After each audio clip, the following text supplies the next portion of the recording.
is that we have to make a distinction between two words, easy words to remember, folks. Knowledge and guidance. There's two different things.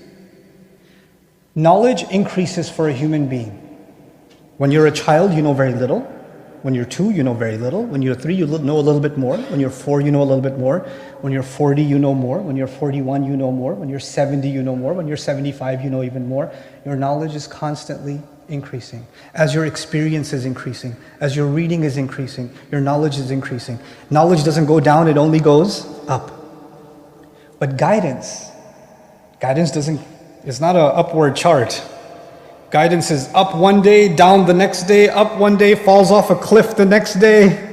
It's heading in a really bad direction one day. It's making some progress in Ramadan, then after Eid something happens, and the chart looks very unstable when it comes to guidance. The chart for knowledge looks pretty good. The chart for knowledge is very unstable. What happens with Muslims, myself, everybody can happen, is that we forget that we don't come to the Quran first for knowledge. We come to the Quran first for guidance. And the thing is, we read something we've already read before. And what do we say? Oh, this khutbah is about Surah Al-Asr. I've heard Al-Asr 1,000,000 times, man. I already know it. Yes, knowledge you already have. But the thing is, you can't say just because I already have knowledge, I already have guidance. Guidance doesn't work that way. Guidance is like water. You don't say, last week I already have a glass of water. I need this again. It's like Allah compares the Quran to rain, to water.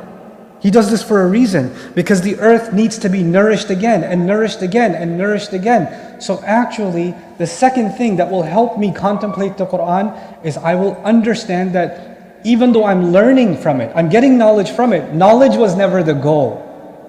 Actually, guidance was the goal.